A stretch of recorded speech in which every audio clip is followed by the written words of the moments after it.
Salut, c'est Florian, bienvenue dans cette nouvelle vidéo. Dans cette vidéo, je te présente une fois de plus une de mes 40 actions à dividendes titres sur lesquelles j'investis.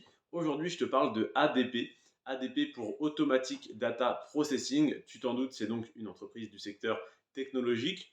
On va attaquer tout de suite avec les chiffres, à savoir la valorisation de l'entreprise, le chiffre d'affaires, le résultat net, la marge nette, la croissance du cours de l'action, le PER, ainsi que 4 indicateurs sur le dividende de l'entreprise, parce que tu es là en partie pour ça.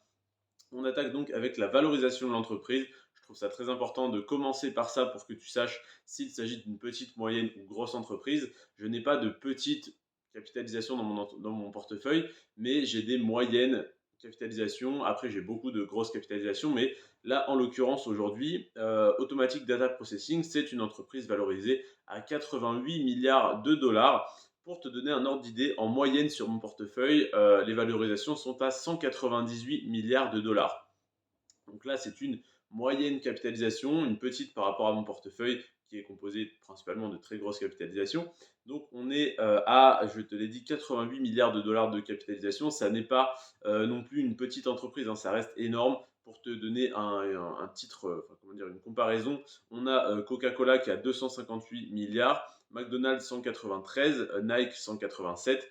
Donc c'est entre guillemets seulement la moitié de Nike pour la capitalisation de Automatic Data Processing. Donc ça reste une très grosse entreprise, bien sûr. Ensuite, au niveau du chiffre d'affaires, là, sur les 4 dernières années, à savoir de 2018 à 2022, il a augmenté de 23%. Alors 23% en 4 ans, ça n'est pas non plus énorme, mais étant donné les conditions de marché, ça n'est pas si mauvais que ça. Par contre, là où c'est intéressant, surtout pour les entreprises technologiques, c'est que le résultat net augmente plus que le chiffre d'affaires. Et c'est très largement le cas parce que, je te l'ai dit, le chiffre d'affaires a augmenté de 23% en 4 ans, mais le résultat net a augmenté de 81% en 4 ans. Et ça, c'est vraiment une excellente nouvelle. Il a donc pratiquement doublé en 4 ans, donc il va probablement doubler en 5 ans, ce qui est énorme. Ensuite, on a une marge nette à 18%. 18% de marge nette pour une entreprise technologique, ça n'est pas énorme. Hier, je t'ai présenté Procter Gamble qui vend des produits de consommation courante, à savoir des tampons, des couches, des rasoirs, des shampoings, etc. Avec donc Head Shoulders, Braun, Pampers, Tampax, Lacoste, etc. Et on est donc sur des produits physiques et on avait une marge nette à 18%. Et je t'ai dit que c'était très bien pour des produits physiques, mais que pour une entreprise technologique, j'attendais plus. Et là, aujourd'hui, je te parle de Automatic Data Processing. Et là, on a 18% de marge nette et je trouve ça donc un petit peu faible pour ce type d'entreprise. Maintenant, évidemment, l'entreprise est encore une moyenne entreprise, entre guillemets, par rapport à d'autres. Donc, elle est encore en train de se développer, d'optimiser ses coûts, de réaliser des économies d'échelle, etc. Donc là, on a une marge nette de 18%, mais étant donné qu'on a un résultat net qui augmente 4 fois plus vite que le chiffre d'affaires, ça veut dire qu'ils sont en train d'optimiser les coûts et donc que la marge nette devrait continuer d'augmenter sur les années à venir. Ensuite, on a la croissance du cours de l'action qui a été de 274% sur les 10 dernières années, à savoir donc de début 2013 à début 2023. Ensuite, on a le PER. Le PER de ADP est de 33. 33, c'est un petit peu élevé, hein, de tête. J'ai un PER moyen à 22. Ouais, 22, c'est ça, dans mon portefeuille. Donc 33, on est sur un PER surévalué. Pourquoi? Parce que l'entreprise est prometteuse, parce que l'entreprise est intéressante, qu'elle est en train de se développer, hein, que ce soit au niveau donc du chiffre d'affaires un petit peu, mais surtout du résultat net.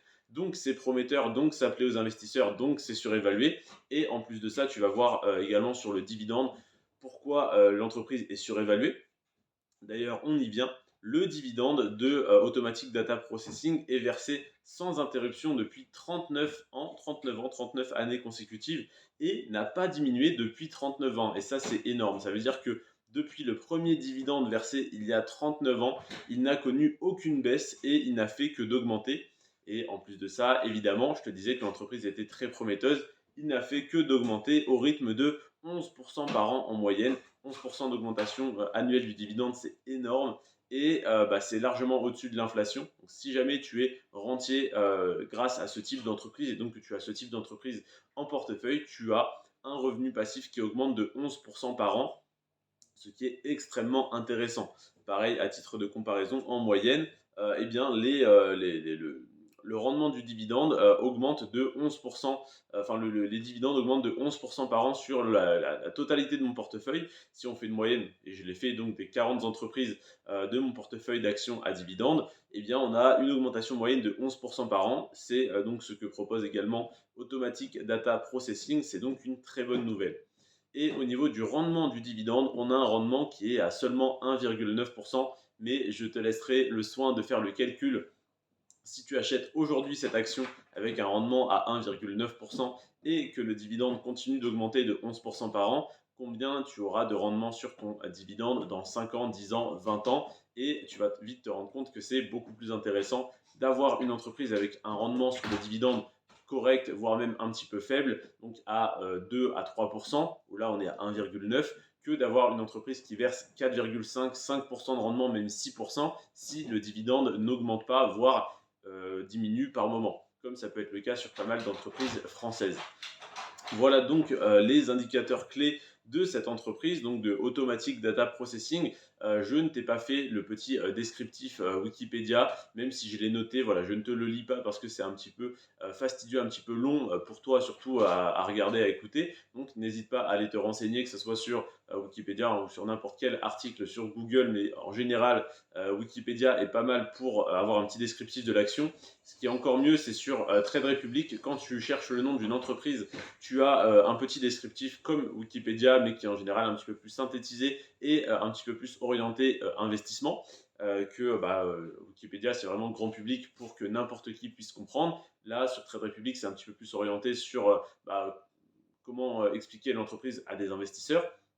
Donc c'est encore plus intéressant, je trouve.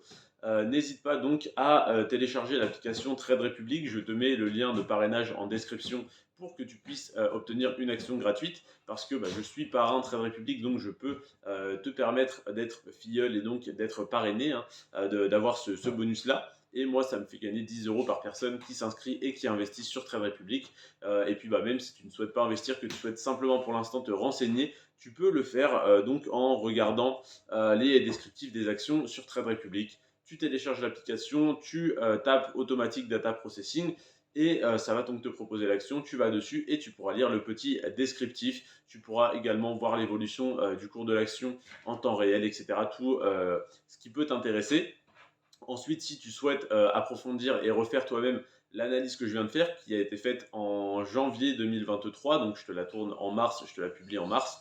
Voilà, donc elle est plus à jour entre guillemets, même si on parle de chiffres sur 39-40 ans. Bon, voilà, c'est décalé de 2-3 mois, ça n'est pas énorme, mais si tu souhaites refaire cette analyse, et je t'y invite, n'hésite pas à aller sur les sites rendementbourse.com, zonebourse.com et boursorama.com également. C'est les 3 sites que j'ai utilisés pour faire cette analyse. Tu peux bien évidemment en utiliser d'autres. Je ne suis pas conseiller financier, ma parole n'est pas parole d'évangile, tout ce que je dis n'est pas sacrement sacré et vrai, donc je peux faire des erreurs, j'en fais probablement d'ailleurs. N'hésite pas à revérifier tout ce que tu entends, que ce soit dans mes vidéos ou dans d'autres ou sur des articles même. Ça n'est pas parce que c'est un article d'un blog, d'un journal, je ne sais quoi, que c'est vrai, que c'est officiel. Il n'y a rien d'officiel. Il faut toujours tout remettre en question et mes vidéos les premières. Je te remercie en tout cas de l'avoir regardé. N'hésite pas à t'abonner si tu n'es pas encore abonné et à activer les notifications, parce que quand je ne suis pas en retard comme ça a été le cas avant-hier, je te publie une vidéo par jour. En tout cas, j'essaye de tenir ce rythme. Donc n'hésite pas à t'abonner pour suivre les prochaines analyses d'actions. Je t'ai déjà présenté Coca-Cola, McDonald's, Nike, ainsi que plein d'autres entreprises. Et j'en ai encore pas mal à te présenter comme JP Morgan et Mastercard dans les prochains jours. Je te remercie en tout cas d'être resté jusqu'à la fin de cette vidéo. C'était Florian. Sur ce, prends soin de toi et de tes finances. Et moi, je te dis à demain pour l'analyse de Air Products et Chemical. Ciao.